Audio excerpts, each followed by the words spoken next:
Welcome to an important Pearson Center webinar. Today we will have a discussion on systemic racism. My name is Andrew Cardozo and I'm president of the Pearson Center. I want to start by recognizing that the Pearson Center is headquartered on the traditional territories of the Algonquin and Anishinaabe peoples, and our panel and audience today join us from across Turtle Island. As you may know, the Pearson Center is a leading progressive think tank that addresses the challenging issues of the day, social and economic issues, and over the past year, we've had the opportunity to have over 60 webinars attended by some 10,000 people in all. We're proud to say that we're perhaps the only think tank which has included representatives from all 5 political parties represented in Parliament, top business, labor leaders, civil society leaders, and many other experts. As we like to say, we bring people and ideas together. A special thank you to all our donors and sponsors, especially our sustaining sponsors, who include the Canada's Building Trades Unions, the International Association of Firefighters, AMAPCO, Ontario's professional employees, and for today's session, a thank you to the Anti-Racism Program of the Department of Canadian Heritage of the Government of Canada. Just briefly on the format, following a discussion with our panelists for about 50 minutes, we will take questions from you, the audience. So please send your questions in the question box and we'll get to them around the top of the hour. We will end the session at 5:15 Eastern Time. So today our webinar is a conversation on systemic racism. Lots of people talk about it, but we don't seem to have a common understanding of it. We have 4 wonderful guests who will be in conversation with a moderator, Dr. Karen Mock. Karen is a leading Canadian human rights consultant. She's a founding member of the Pearson Center and is president of J-Space Canada. She's also been executive director of the Canadian Race Relations Foundation. Karen will moderate the discussion for about 50 minutes, as I mentioned, and then I will return to moderate the Q&A with the audience, and we'll take those questions as they come in online. So thanks for joining us today. Over to you, Dr. Karen Mock. Thank you so much, Andrew. It's always a pleasure to work with you and the Pearson Center for Progressive Policy. Today's topic is an important one, regretfully, still very timely after so many years of trying to deal with it. And even more regretfully, still a source of contention, backlash, and divisiveness. We are focusing today on systemic racism. What exactly is it? And even more importantly, how do we overcome it? We have 4 eminent experts in the field to enlighten us. And maybe you'll just wave or acknowledge as you're mentioned.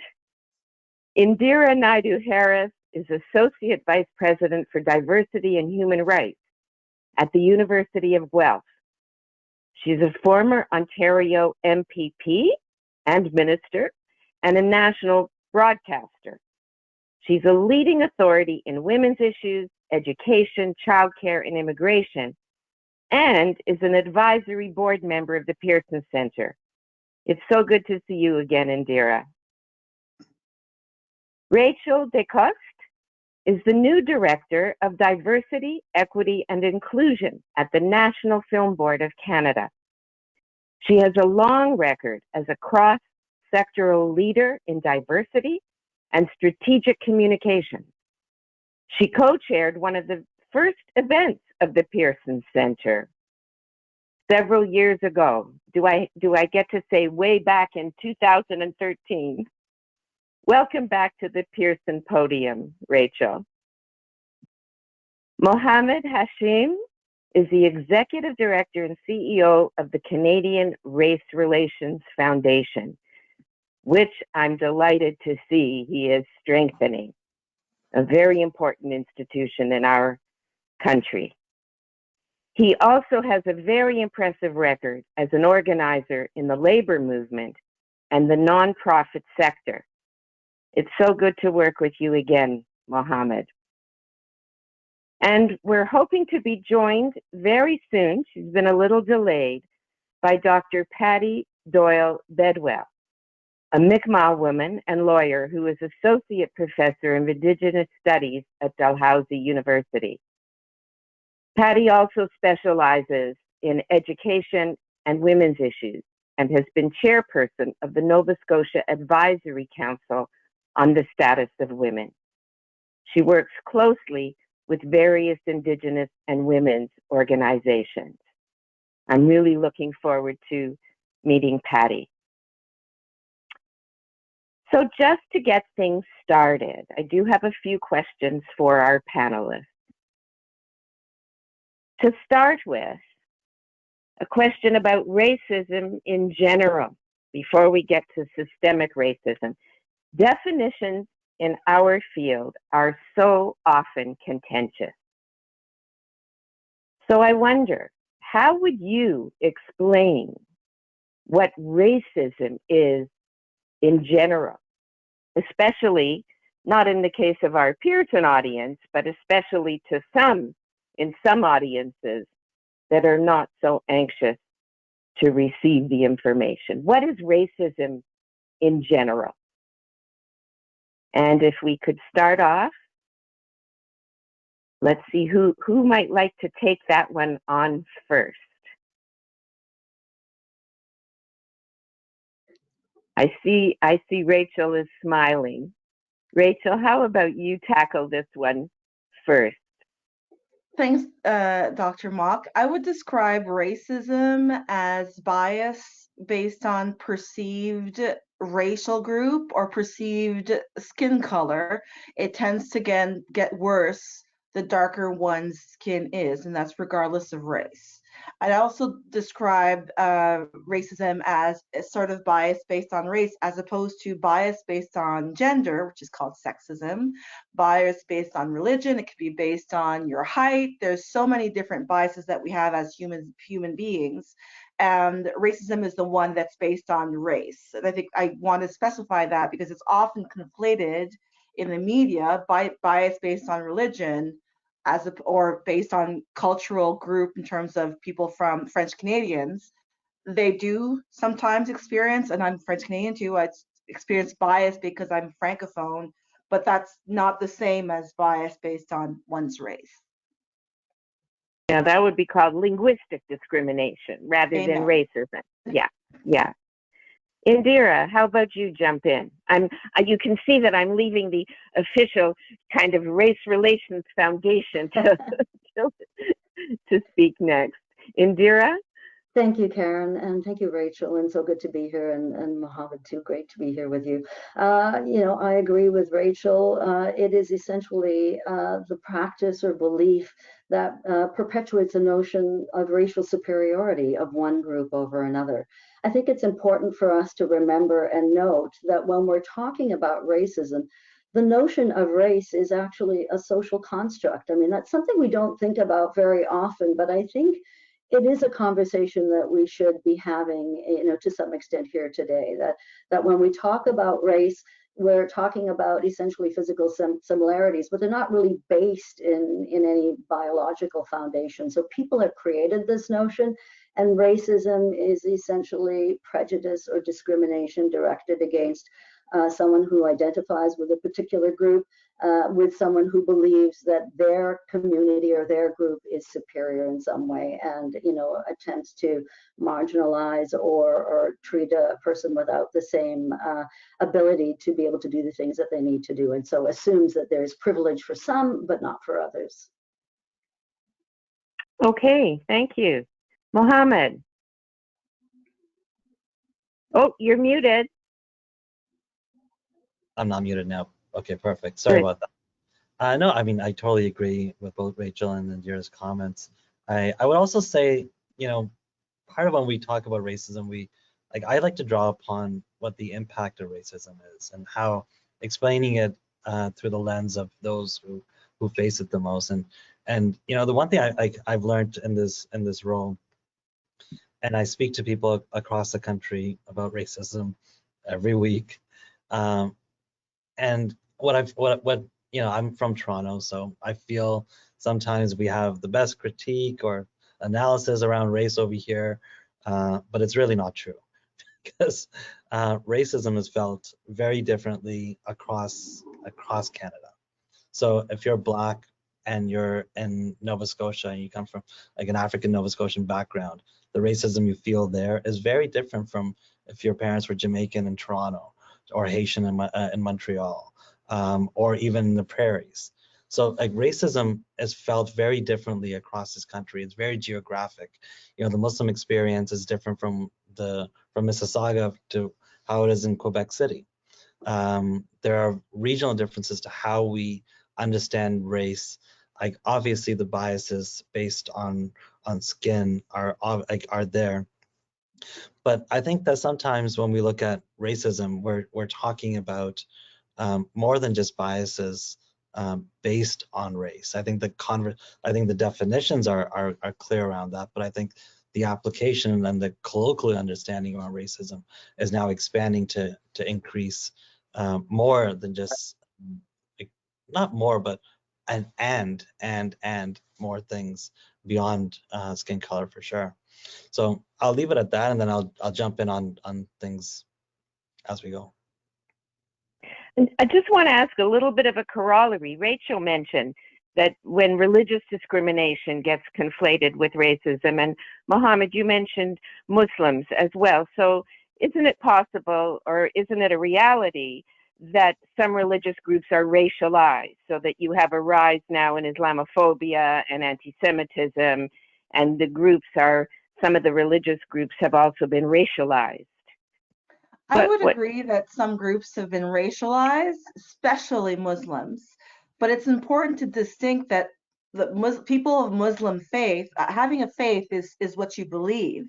And there are Black Muslims, there are white, blue-eyed, blonde Muslims, and unless they're women that are wearing religious symbols, the white woman who is a Muslim believer probably doesn't experience racism the way the dark-skinned woman who's wearing a burqa or other symbols. So it's important to distinguish that they don't all live racism. And that's why I hesitate to use the word racism, because it doesn't really apply to all Muslims. And Muslims, I'm not Muslim myself, but those of in that community that I know tell me that they can feel it differently based on their color, not based on how much they believe in their faith.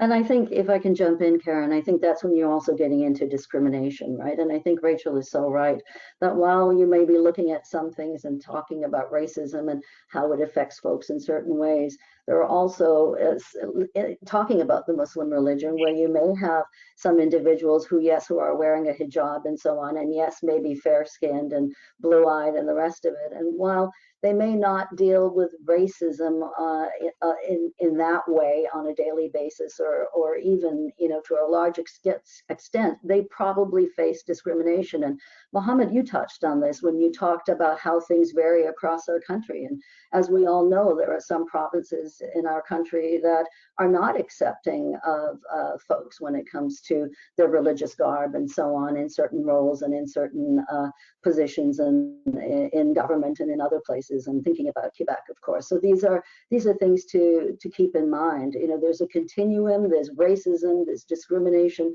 but ultimately in the end, we're talking about folks who are perpetuating prejudice and doing it in a way where they set some folks up as being superior to others with really no foundation for that or anything. It's just a matter of I'm in, you're not, and sometimes, unfortunately, it can be done in a very concerted effort and in a way to ensure that some folks are kept out.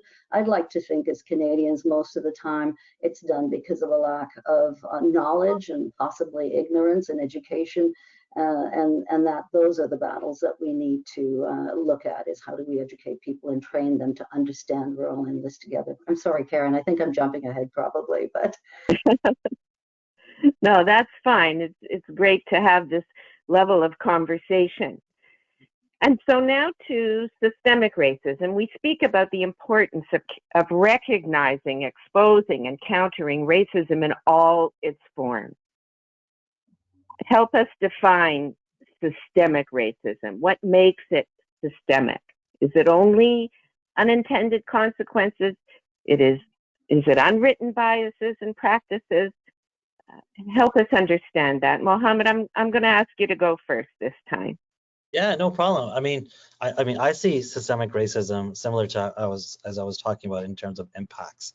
And when we look at like the clinical definition of systemic racism, we see it as institutional racism. It refers to the ways that whiteness and white superiority become embedded in the policies and processes of an institution, resulting in a system that advantages white people and disadvantages BIPOC, racialized, and notably in employment. Like that's like the clinical definition. But I think that, to kind of better understand systemic racism, I think we need to kind of look at, how does the system, how are the impacts of policies different for different people? So is a policy around policing, or the way we do policing, is that impacting different people differently? I think that is absolutely true. I think that there's no denying that policing is that there is racism in policing, and that the impacts of policing are felt differently. So the way I look at systemic racism is to see how the institutions are enacting their processes, their policies. And is there a difference in terms of what the experience of racialized Canadians are versus non-racialized Canadians? And if there are differences, and that points towards there a potential of systemic racism. So it's not just in terms of bias as individual or not. It's about how the system is built, who does it favor, and who does it target sometimes, that we need to look at when we think about what systemic racism really is. Mm-hmm.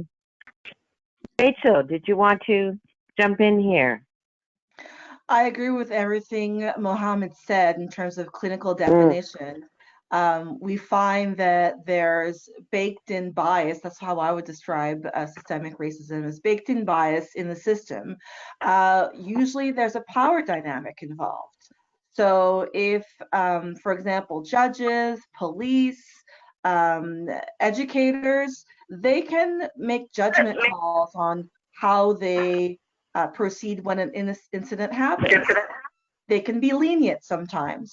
And based on their perception of the incident, they might be more lenient towards people who look like them than those who don't. And that tends to perpetuate the dominant culture, which in this country is usually Caucasian, white. Often the people in power are men, and they tend to favor people who look like them. There's no big conspiracy that they do it on purpose, but the system favors them, and then they perpetuate that, and that becomes baked in bias. I like that. If I can jump in, Karen, and just say, yes, my impressions of systemic racism, is really a system that's in place, whether it's policies and processes and so on that disadvantage certain individuals. Having said that, I think Rachel and I think Mohammed also touched on the notion of whether or not people are doing this in order to deliver a certain result. And I think a lot of times these policies and procedures can appear to be neutral, but the harsh reality is that in practice, unconscious bias play a role. And so wind up, disadvantaging groups. I think I'm in the post-secondary, or I work for a post-secondary organization, and I think when I think about systemic racism, about a Universities of Canada survey that was done in 2019, where it showed, while there were 40% of the students in universities across the country are undergraduates, 30% have doctorates, 20% are faculty. There may be, unfortunately, a situation where the senior leadership only amounts to 8% of universities across the country. And so this is an issue. It says that there's a pipeline problem, systemic racism. There seems to be some interference in the sound. I don't know if it's a... Yeah, Karen, I just want to jump in for a minute. I think Professor Doyle Bedwell may be on with us. I am. Okay. I finally got here. Yes, thank you. Great. And sorry, she's on her phone, so we can't see Yeah. her, but she's Right. with us. And Karen, you can ask her to join in. Well, I wish we could Sorry see you, for but the delay. I'm delighted that you're here. We've just been having, I don't know when you joined I've been us. listening 10 after 5. Okay, so It's how just that I about don't then, have a... how about, Go we ahead. did introduce you earlier, so how Yes, I about you heard that. how about you jump in with your comments on racism Sure. and systemic discrimination, the systemic Well, racism. Okay. I want to thank you for your kind introduction, because I did hear part of that. And I'm very honored to be asked to sit on this panel. And I'm sorry that I had such difficulties getting on the webinar app. One of the things that I've been thinking about this issue for my whole life, and just as a brief introduction, I am Migma and Irish, and I grew up in the United States and on the reserve. So I was back and forth between the reserve and between Maine. And I am, my mother was a residential school survivor. So I've mostly been working on issues of, lately, educational equity. And when I think about systemic racism, one thought that comes to me is what Dr. Marie Batiste said, is that it's a soul wound, S-O-U-L. And it's like we're not good enough. And it's a long history of colonialism, Europeans thinking they were superior to us, and seeing us as uncivilized, savage, pagan, not human. They even had a debate in Europe about our humanity, whether or not we were actually human. And so that is still with us. And systemic racism is, to me, like institutions, and I'm just going to talk about universities, for instance. There's certain criteria, certain standards, I guess, that people have to meet. And sometimes we're not there.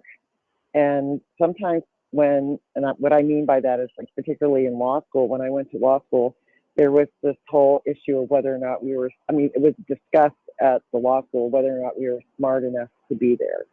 And there's this idea that, these myths about us, that we're lazy, that we're not smart enough, we're not good enough, we're, all we are drunks and criminals and poor people, and we want to live off the government. So there's this idea that I faced a lot in my university career, that maybe we're just not supposed to be here. And I suffered a lot of racism when I was first teaching at the law school, because the students didn't want me. And it's like, you're just a dumb Indian. What are you doing here? We don't want to learn from you. And it was that's why I like this concept of a soul wound, because when we incorporate those negative stereotypes about us, it can be very, very damaging. And so, and things that are considered, like, say, going into law school, you have to write the LSAT. That's a culturally biased test. It's been proven to be a culturally biased test, but then we're still expected to meet those standards, and if we don't meet them, then we're seen as not good enough. And I think that's where I think about systemic racism, these standards and these ideas that you have to meet a certain criteria to do anything, and then we are not there, according to the people in power. And I heard you say something about, leadership at university. We don't have any Mi'kmaq people or any Indigenous people in senior leadership at Dal. And we had made that recommendation in our Indigenous strategy to have a senior leader at those tables. And it's been 5 years and they haven't done it. So I don't know why they don't want to do it, but I have an idea why they don't want to do it, but it's kind of like we're not even supposed to be in those positions.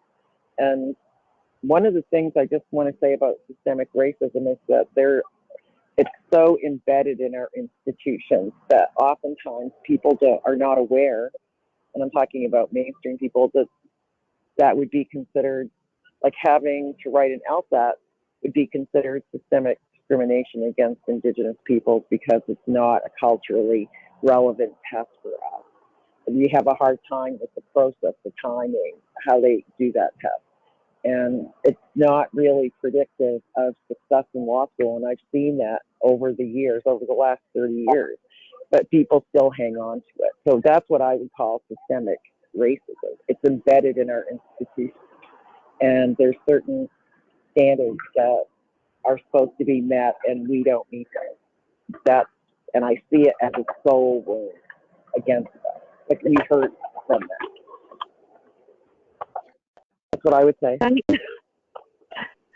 you.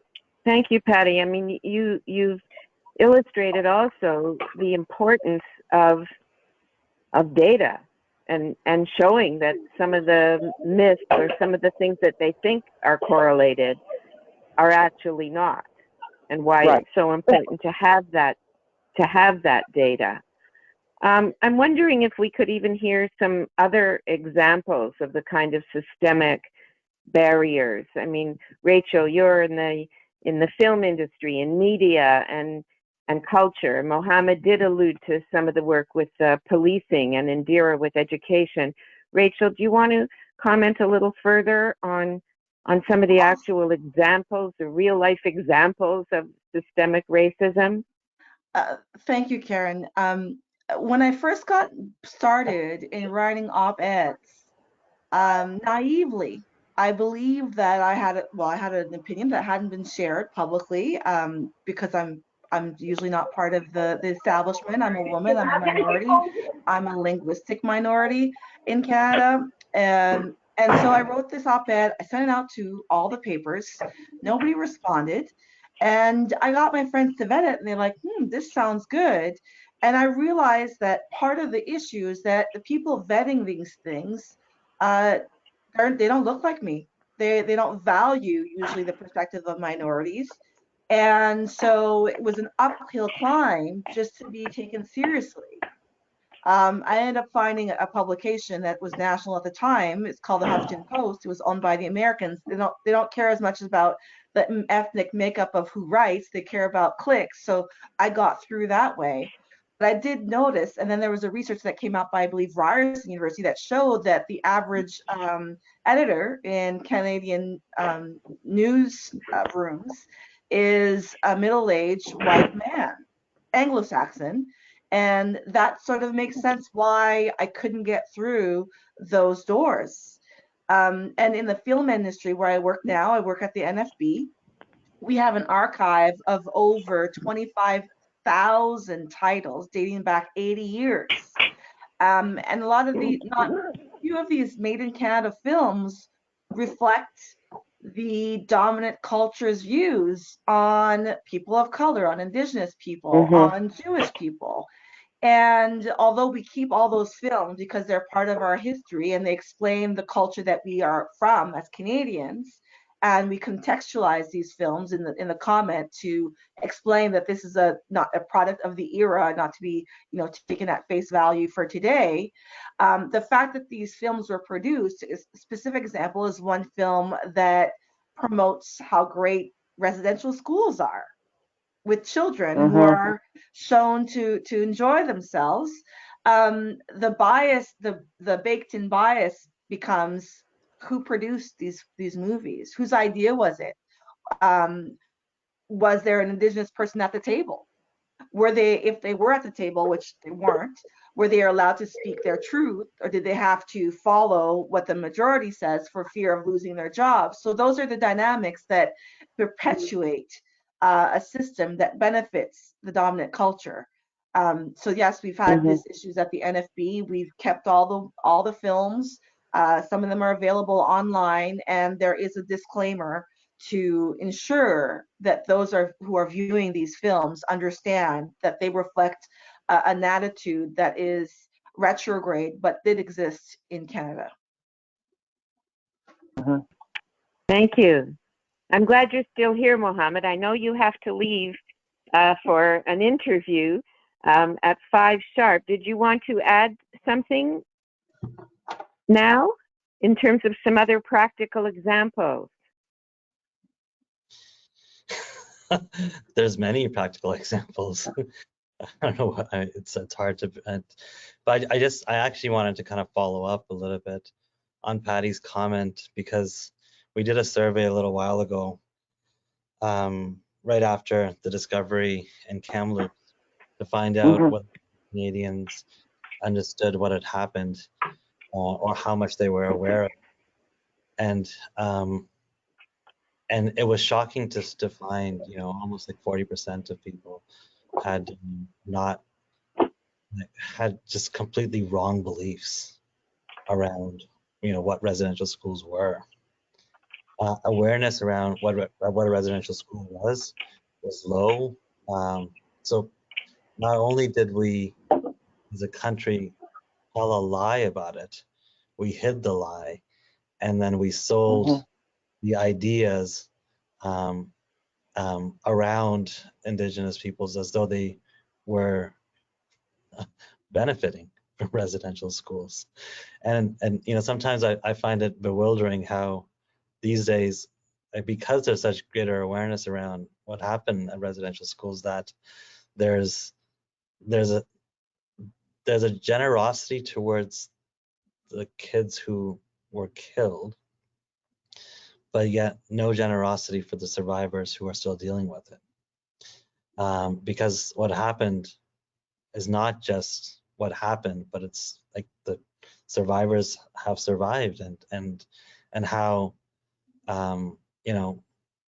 we are now recognizing those who have been killed, but what happened when you have a cultural genocide, to use the official terms, are not impacts that just happen and then go away. They are long-standing, and that there's still such a lack of understanding, but a lack of empathy towards survivors. And that's honestly kind of where I find really painful, where when we talk about First Nations, Inuit, and Métis folks across this land, and we point towards as a country, oh, these are issues or those are issues, but like people are still not connecting to why those issues became issues.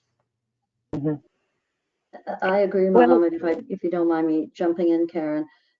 Yeah, the legacy that continues as a result of some of the things that happen, these terrible things that happen to young people in residential schools, and the impact on them and their families, and then generations forward. I have Indigenous members in my own family, and I know that one of the conversations I had with a member of my family was, she told me she was raised by a residential school survivor, and the whole notion of parenting was just something that wasn't there. And so the sort of struggles that folks can have as a child growing up in a system and a family where people don't really know how to parent. I mean, and that was her, experience. And I'm not saying that's the way for everyone, but I'm just saying that it can have a multitude of effects on people that we can't even begin to imagine how that can affect and influence future generations. And so true. If I can also jump in on what Patty was saying about education specifically, and people feeling like they don't belong and they're not able to continue. I think this conversation is going on at a lot of institutions now about excellence, as if there's some notion that diversity and inclusion means you won't have excellence. And I find that very, very troubling, because the truth of the matter is that the research shows that when it comes to publications, when it comes to invitations to speak at conferences and so on, there are certain groups with the certain, kind of last names that are actually able to move forward with those invitations and with the publications and with the recognitions and the accolades. This isn't just sort of anecdotal. There are studies and research that show that. So the reality is that people do have those abilities. They're just not being recognized for it. And when they go into an interview, and I think this is some of what Patty was alluding to, they can't really show that or prove it, let alone learned and lived experience of Indigenous communities. And so just not able to get the interview sometimes, or let alone be accepted for what they are able to do. And so we have to go much further than just what's on the resume. Those conversations are so important. Well, all of you are involved professionally and are in institutions that can actually make a difference. You're in those kinds of positions. So I want to turn the conversation towards solutions. What are some of the measures that you would recommend to turn this around, to identify what the embedded policies or practices are, and what can happen in the kinds of institutions and agencies that you're involved with to be part of the solution? What would you recommend? Patty, would you like to take a crack at this first? Sure. I've been thinking a lot about this, about what is systemic racism and what are the solutions. And I think that one of the most important things, and I've seen this a lot in different writings around systemic racism, is it's really important for people to understand and accept that racism lives in our society. And I think there's a lot of denial about that. And I'm thinking about my own experience teaching at Dal Law School and having students say, I don't want to learn from an Indian. All she does is wear beads and feathers to class. She's just an equity hire who's not qualified. But then having those comments not seen as racism, but more as an accurate judgment of my abilities. I think that it's important to understand that those kind of racist comments, and it was racism, is racism, and that it's important that people understand that. The other thing I think it's really important, I was thinking about the Kamloops situation, when they found the bodies in May, I think it was, or beginning of June, and people were very upset about it. And I was thinking about, I think it was Mohammed that said that people were very concerned about what had happened to the children who had died, but were not offering as much compassion to residential school survivors. And I think that people got very upset about the children that had died, and they were sending me sympathy, right? They're saying, oh, I'm so sorry to hear about this. You must be very upset. You must be, we're really sorry that this happened. But they never ever said who did this. And I said, well, you're apologizing for the deaths of these children, but you're not acknowledging where this came from. The Canadian government's huge policy and laws and structural processes that took children away from their families and tried to turn them into nice white people. So I think it's important. Oh, and then the point I was making about this comment was they said, we didn't know. And we didn't know about residential schools. We didn't know all those bad things that had happened. And I said, well, the Truth and Reconciliation report came out in 2015 or 2016. So all the information is in that report, and people haven't read it. And one of the things I found when I was going through my cousin's about Eurocentrism and white privilege is that people don't like that term, white privilege. But one of the things about white privilege is that it means that our history is seen as an elective. It's not seen as a fundamental part of the curriculum. So what I see and what I try to do is, my first thought was to and I do this in my classes, educate people on what has happened. What is the true history of Canada? and understand that the oppression of First Nations people has been there since the first colonizers stepped on our territory. Understand what happened at the residential schools, understand the significance of our treaties.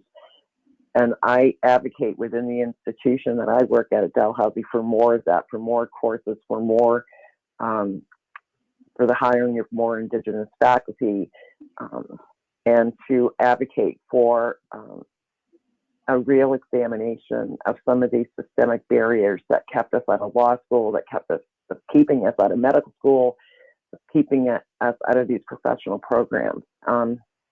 You know, I'm very proud, and I have to say, my cousin, I had a meeting with her today, and we did a blanket exercise with a bunch of master's students today. And my cousin is, you know, she's from my home community, and she's getting her PhD. And she's just passed in her draft or whatever she had to pass in, and she's saying that she's hoping that she'll find out on Friday like what she has to do. And I am so proud of the people that have accomplished that level of education. And I think it's important that we are seen as people who have managed to get through this academia and still have our identities and spirit intact. That's what I think is important to show the kids that are coming behind. I say kids, anybody, now I'm old, so anybody is a kid, but to see that accomplishment and to understand that we can create a space where our identities and who we are, our culture, our language, our spirituality are accepted. That's what I'm hoping. That's what I see as a solution, because we're not going to go away. And people have said for, you know, the government has said for years, we have to get rid of the Indian problem. Well, they didn't get rid of the Indian problem, and we're still here. And we are still trying to revitalize and heal from the residential school system and the intergenerational trauma that we experience. So part of it is healing for ourselves. Part of it is education. And then part of that is creating places within this university at Dalhousie where we can be who we are, where we don't have to hide who we are, and educate people on what we've experienced. And I'm hoping, because I am an educator, that the education process will be sufficient, and things will start to change. It's just that we're so embedded. I think people are so embedded in the standards and the things that, I'm still stuck on the law school and having people tell us that we weren't smart enough to be there because we didn't get a 99 percentile on the LSAT. Well, I know a lot of people that didn't get 99 percentile on the LSAT, and they're still excellent lawyers today. So I think it's important that those standards be really examined for those systemic barriers, and that's going to take a lot of work. So those are some of my ideas about how to fix things, and consider our experiences and believe us when we say that this is racism, that this is discrimination. An important list that you've given us. Indira, did you want to add from your perspective some of the additional solutions?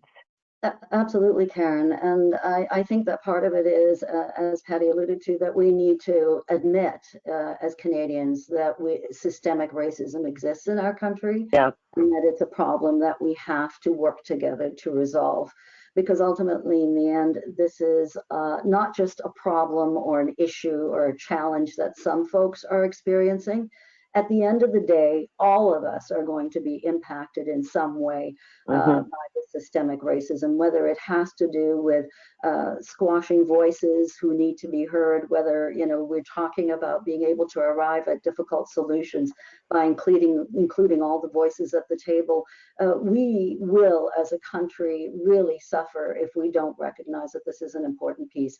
Now, systemic racism, when we talk about that and what are the solutions, so we're talking to some extent about about racism that exists in our country that may not be something we can see very clearly. And as I know you know, and some folks know, apartheid, which is something that I had to grow up under when I was a child. I saw it, and that was very palpable, clear systemic racism. And you could point at it and say there are these policies and procedures. In Canada, not so much. So what can we do?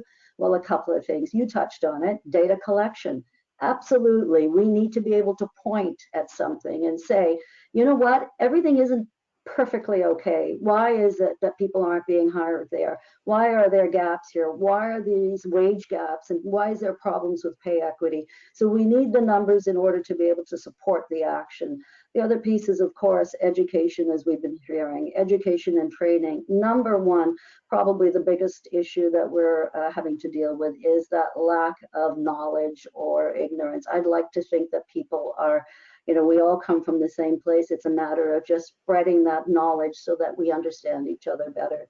And then finally, policies and procedures, putting those in place that actually make a statement. At the U of G, we're working on an anti-racism policy. We've also put into place an anti-racism action plan with 14 different points of things that we are doing across the board, whether it's, a Canadian Black Studies minor to, scholarships and so on. So there are many things that we can do as individuals, organizations, and communities to really move the conversation forward and make sure that we are tackling this issue in a proactive way. And then, of course, implementing those policies and practices as the key. I'm going to ask Rachel to comment, and then we'll give Mohammed an opportunity before he has to leave for the interview. Rachel. Thank you. So we're talking about solutions. I'll agree with what Indira said, data collection. Now, I spent a couple of years in Washington, D.C., and I was very surprised at some of the progressive policies that are implemented by their federal and some state governments. One of which is that if you receive federal dollars, if it's a single dollar, you must collect data on who you serve. And that includes racial data, because the philosophy is if you get money from the people, then you must serve the people. That means all the people. And they actually track this as a habit. When you apply for a job, whether it's directly with the American federal government or a subcontractor, they collect that data and it becomes a systemic thing. And that's sort of why they're more able to pinpoint things that we don't do very well in Canada, because we don't collect data in such a systemic way. So data becomes a very, very important tool. And yes, that's part of the NFB's action plan for diversity and inclusion for the next couple of years. Another important thing I've learned again in the United States, the American government, specifically the military, had a pilot where they had blind resumes. That means they remove any information that would reveal gender, race, or any ethnicity from the resumes. And they also had pictures of their military personnel with the face blacked out, and you only saw the military badges and awards.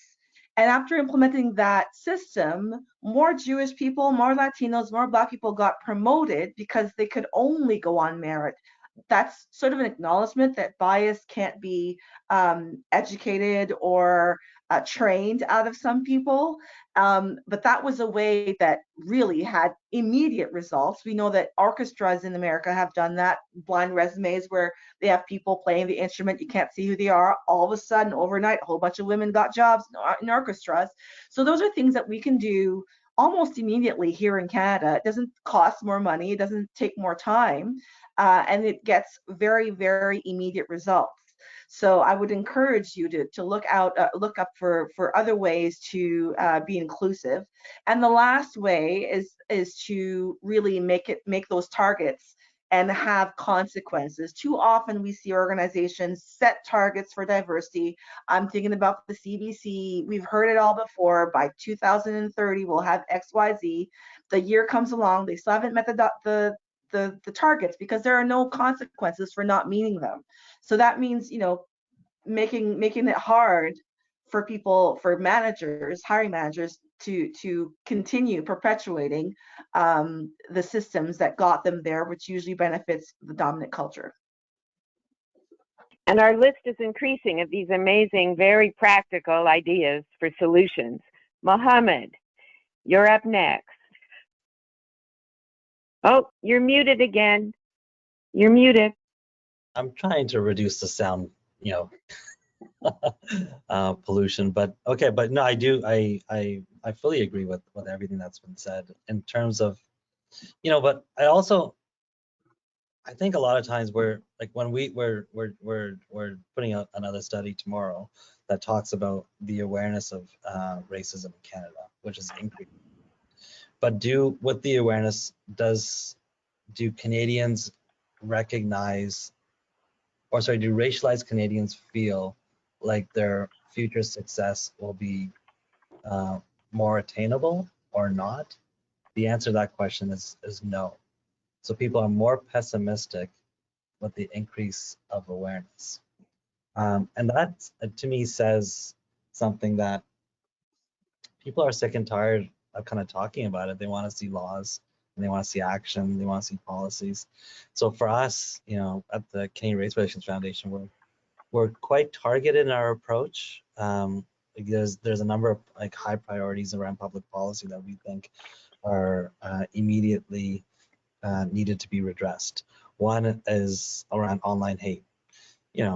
Just some visceral like horridness that's happening on the online environment is terrible. It's the anti-Semitism, Islamophobia, anti-Black racism. It's just getting, and particularly the women who are like the people who get most targeted are young women of color. Like when we surveyed, almost 70 something percent of young women of color felt like they had experienced some level of racism online. So online hate is a major issue. In terms of employment equity, which is what Rachel was kind of referring to in terms of ensuring that there are consequences to not. So right now, with federally legislated environments, there's an Employment Equity Act that kicks in, and therefore people need to collect the data in terms of who is hired and what different levels they sit at and throughout management. And but yet there are no consequences for creating. And they're supposed to create targets, but there are no consequences for missing targets. I think as we look at employment equity legislation being revamped, which is currently under the purview that the federal government is embarking on, I think that is a very important aspect to put into legislation, because without those hard targets, you're not going to get mobility, and then. In terms of reconciliation, I think that we have the 94 calls from the Truth and Reconciliation Commission, and they're excellent. And also, but I also think that what Patty was saying in terms of when you celebrate somebody who's doing their PhD, you show others that it's possible to do so. And there's a role for joy in this conversation. The staff that I work with always remind me to say, look, if we can talk about the negatives are going to be there for sure. But I think we need to inspire people as well, because inspiring people makes them feel like they can do more. And I think celebrating our wins, celebrating our successes in a way that is respectful and not tokenistic, and done in a way that is truly inspiring, is an anti-racist act. And I think that the cultural sector in particular, through our national arts funding organizations, need to be able to look at that with a lot more purpose, and with a bit more dedication, because we know, when you look at the National Gallery, which it's an incredible institution, has 70% of their art is created by white men. That tells you where we've come from, and that where we need to, but also says where we need to go. And when I talked to Sasha Suda, the CEO of the Arts Gallery, that's the top of mind thing that she's looking at constantly, is how do we diversify, how do we bring more women into this conversation. So I think that all the institutions need to reflect the reality of the call of the day, and be really tangible in how they look at their own institutions to find those solutions, because we're not going to solve it strictly by laws, but it's got to be a whole of society approach that includes joy as a factor. Thank you. And we wish you well with the launch of the study tomorrow. And I was very pleased to hear with the increased funding and visibility of the Race Relations Foundation, we're looking forward to your leading the charge in all of this and really making the impact and bringing people together. There's enough divisiveness in all of this. And you know that old expression, together we're stronger. And we really can do what we need to overcome the systemic discrimination and redress the wrongs. So good luck. We know that you have to leave us now. And this terrific panel, I'm sure there have been some questions that have been fielded. We'll have to send the ones to you separately, Mohammed, if they're specifically directed to you. But all the best, and I am going to turn it over back to Andrew, who will help field the questions. Take care. Thanks, Mohammed. Thank you, Mohammed. Oh, Andrew, you're muted too. Now that makes it a legitimate webinar when somebody has to say, you're muted. Okay, Mohammed and I have done well in that department. So look, a number of questions have come in. So what I'll do is maybe put certain questions to each of you, and if anybody else wants to join in, you can. Maybe I'll start with you, Professor Doyle Bedwell. Here's a question about Dalhousie. Dalhousie is known for its programs to assist Indigenous and African Nova Scotian students. Mm-hmm. Yeah. What is the success of these programs? I'm sorry, what was the last part? What is the success of these programs? Oh, they're very successful. There's a program that's been in place at Dal right now for 52 years, 51 years, the Transition Year Program. And that's an access program for Indigenous and African Nova Scotia students. And that came into, that was created in 1969 because of, well, residential schools and segregated schools where students didn't get the right education to go into university because, of course, it was segregated, or we were in residential schools and we didn't have the right education. So the Transition Year Program was established to help Mi'kmaq and African Nova Scotia students make that transition to university. And over 50 years, we've had more than 1,000 students through that program. And we have people who have gone on to get law degrees, nursing degrees. They're becoming dentists, dental hygienists, did I say nurses? Nurses, teachers, RCMP officers, social workers. So the program has been extremely successful in creating that bridge to university. And I always, these are students that technically didn't meet the entrance requirements to get into Dalhousie. That's why this access program was established. And so what they've done is they've been successful. That's why I think it's really important to look at these standards that are set by these institutions and say, well, how predictive of success are these standards? Like, I mean, if we can see from the Transition Year Program that, our students have been extremely successful and graduated with BAs, MAs, DDS, LLBs, LLMs, PhDs. So I think it's been very successful. The Indigenous, Black, and Mi'kmaq initiative at the law school, I directed both of those programs throughout my career at Dal. And I'm just trying to remember how many lawyers we have now. Enough lawyers that there's some people in the community saying, in the Mi'kmaq community saying, boy, we have a lot of lawyers now. And so it's been very successful, despite the fact that, when I was first in at Dow Law School, there was a lot of negative feedback about it, about us getting in with lower standards, but we've graduated. There's been, I'm going to say, out of the Indigenous Black and Migma initiative, and I should know this, but I don't know it off the top of my head. Maybe I can add, if you don't mind. Sure, go ahead. The reason why that program was created, we were talking about systemic racism earlier. Yeah, that's right. When schools are segregated, they're segregated by race. So that's right. Indigenous and Black are separate from white. And not only are they segregated, but the schools for Indigenous and Black people were less funded.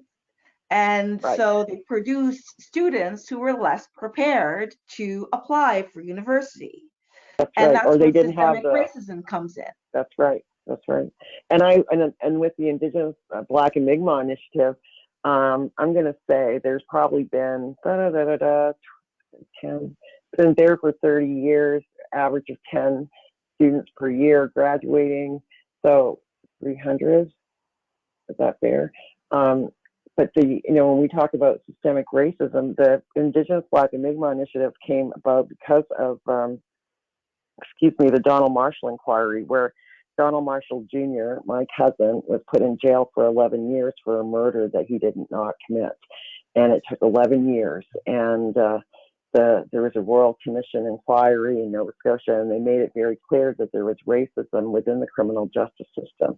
And one of the ways the commissioners, talking about solutions, they thought maybe one of the best solutions was to increase the number of African Nova Scotian and Mi'kmaq lawyers, which led to the development of the Indigenous Black and Mi'kmaq initiative.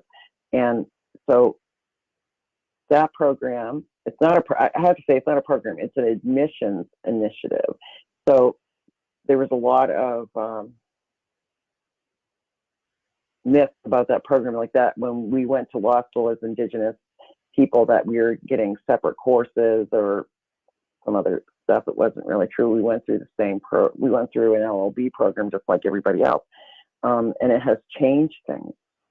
It has changed the legal community in Nova Scotia. And this year we have Juma Young, who is a lawyer, who's now the president of the Nova Scotia Barrister Society. So 30 years ago, that wasn't even on the horizon. So that's how successful these programs have been. And I think that it's important to remember that, the negative feedback that we get at the beginning with that, oh, these people don't have the right qualifications to get in and, they're going to fail. Well, not everybody was successful going through law school, but it was also a very difficult, hostile, toxic environment. And it was difficult. So the fact that we got through and the other students got through, I think is very telling of our resilience. And so one of the things I remember that an elder told me is that one of the things that residential school did is it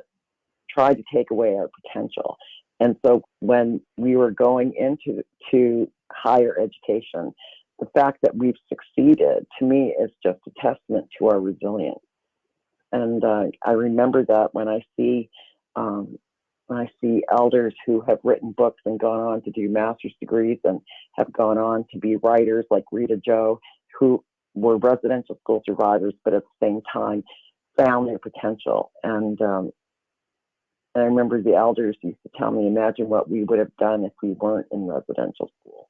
But that's systemic racism, that segregation, that idea that we're not smart enough, that we're not going to put people in academic programs because they're just not going to do well. And I think that the TYP and the Indigenous Black and Mi'kmaq initiative have blown up that myth.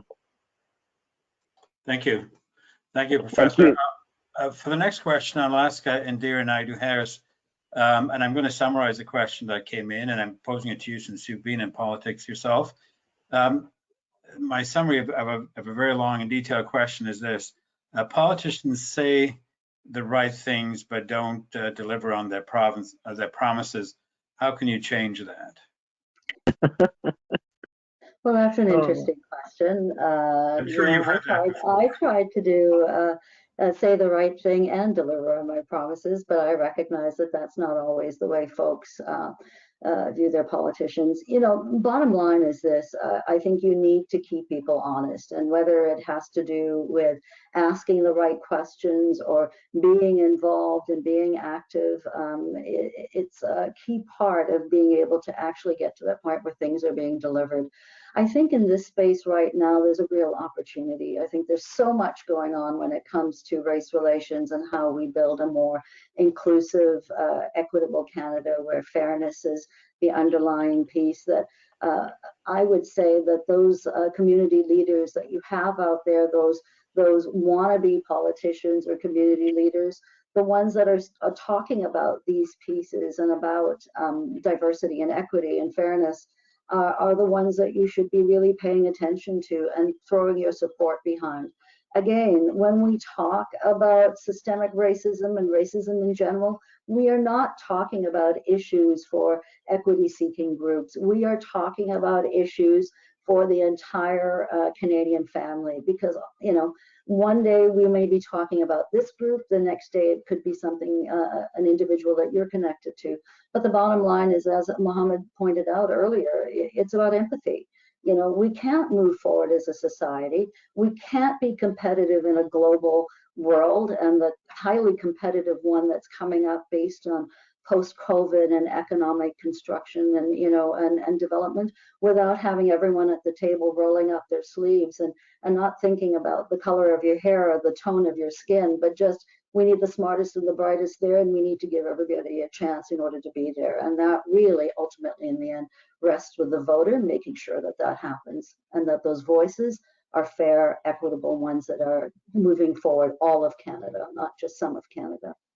So when you've got a House that's elected, either House of Commons or in your case, the Legislature of Ontario, do you work more with certain people to make things happen if there are sort of roadblocks coming along the way through the system at large? How you as a politician yourself, as an MLA and then as a minister, pushed certain things through. How do you push things through when there are roadblocks and stone walls all the way through? No, in all honesty, Andrew, I can't remember bumping into roadblocks. It really, I thought, was a matter of communication. So making sure at times that we need to speak out. You know, you can't just sort of say, oh, I've got this little piece, I want to move it forward and, you know, try to help me do this and that. I think sometimes you need to remind people of their common humanity. And I think that's what true leadership is all about. We need to say over and over and over again that this is what we need to do to make it right for all Ontarians or for all Canadians. And so people should be uncomfortable, I think, when they are thinking about not including all voices at the table. And so part of that, moving forward those pieces, is to be vocal and to sort of make sure that everybody understands on some level that this is what we need to do in order to be successful.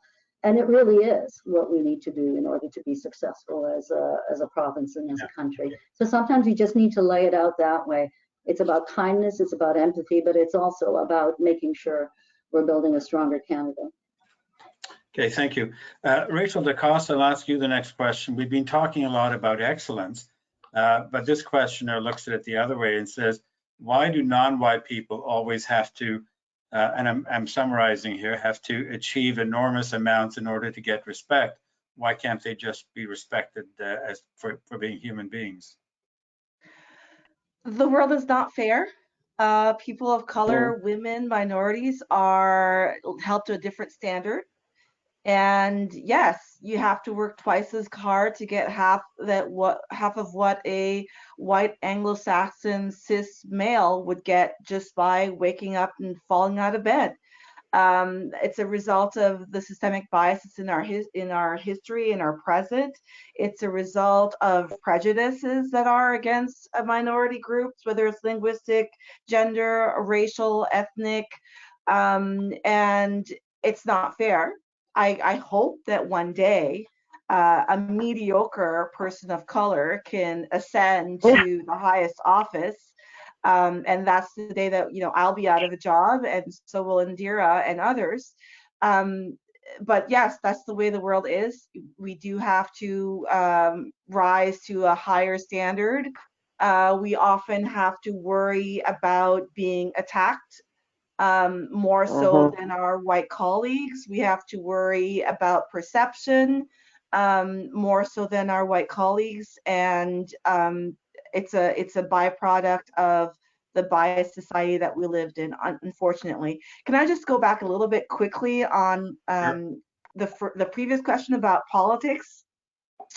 Politicians care about one thing, and that's votes and power. They want to keep the power, and they need your vote for that.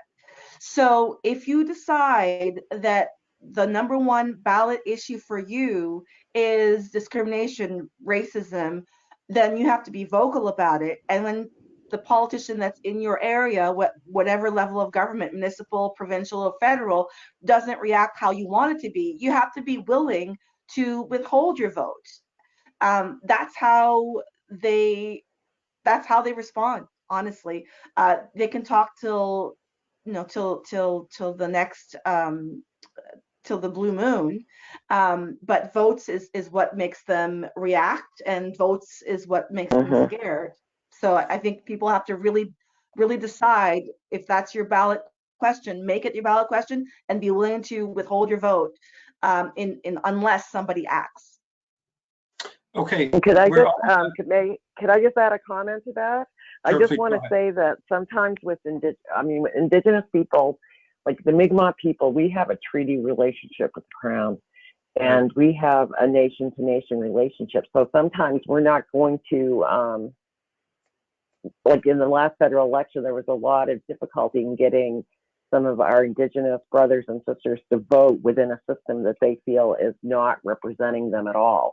Like you say, it's about votes. We don't have enough. And I just want to share with you the Article 31 of the UN Declaration of the Rights of Indigenous People, that we have the right to maintain, control, protect, and develop cultural heritage, traditional knowledge, traditional cultural expressions, as well as the manifestation of science, technology, and cultures, oral tradition, literatures, design, sports, and traditional games, and develop our intellectual property over such cultural heritage, and that we have a nation-to-nation relationship with the Crown, and the treaties are constitutionally protected. And on Mi'kmaq Treaty Day on October 1st, the politicians are always great in saying, "Oh, we have a nation-to-nation relationship," but then they end up not following through on that very fundamental concept. Yeah. Okay, as we're winding down, I'll ask each of you to just complete this sentence, as I mentioned at the start. So in a minute or less, if you can complete the sentence, given your own thoughts and the thoughts we've had today. The sentence starts with, systemic racism is. So defining it. Now, I'll start with you, Indira Naidoo-Harris. Systemic racism is a set of policies, processes, and procedures that wind up leaving people out because there is an underlying notion that some folks are better equipped and are superior in terms of their background than others, and not giving people a fair chance. A part of that has to do with unconscious bias playing into things, when people are not really viewing the people that they're dealing with an inclusive attitude and acceptance. They have opinions, and they essentially keep people out of the process because of these preconceived and pre-held opinions. Thank you. Rachel DeCoste, systemic racism is. I'm going to start by saying Canada's a few years away from being 30% people of color, visible minorities, according to the census. And if we don't fix systemic racism, that's 1/3 of Canadians' potential that's not fulfilled. That's Canada's potential that's not fulfilled. And I would say that systemic racism is a threat to Canadian excellence, both nationally and internationally. Interesting way of putting it. Yeah, that speaks to everyone too. Professor Doyle Bedwell, sorry. Okay. Yeah, systemic racism is. How would you Systemic complete? racism, I would say that it's deeply rooted within our society and our institutions, and that we need to face it. We need to yank it out and understand the impact that it has on us, that soul wound that I talked about earlier, the damage that systemic racism has done to people within this country. Anybody who's part of a marginalized community has been hurt by it. And I think that it's really important to accept it, acknowledge it, and fix it, and get rid of those stereotypes about us that you have in your mind, and educate yourself. Yeah, That's what I would say. thank you very much. Thank you, Dr. Patty Doyle-Bedwell, Indira Naidu-Harris, Rachel DeCoste, Dr. Karen Mock, and Mohammed Hashim, who left us earlier. Thank you very much for this discussion. I think these are weighty issues, but you've really done a lot to enlighten us about understanding them, understanding the problems with systemic racism, and also had a really healthy discussion about how to overcome it with a lot of good examples. So this is very, very enlightening. Thank you to you, the audience. I want to tell you just quickly about the next few webinars. On November the 10th, we'll have a discussion with Michael Wernick, the past clerk of the Privy Council, who's just written a book on how government works. On November the 17th, we have a second session on systemic racism, which will be in French. And from December 6th to the 8th, we have a conference on what we're calling Agenda 2022, the issues that the new parliament and government need to be addressing over the next year, which are important for the years ahead. So again, thank you very much to all of you. I know that the people who were part of this will have enjoyed it, and I can hear that they're clapping. So since we can't hear them, I'll ask you to clap for each other, and thank you so much. Very honored to be on a panel with you all. Thank you. Thank you, Professor.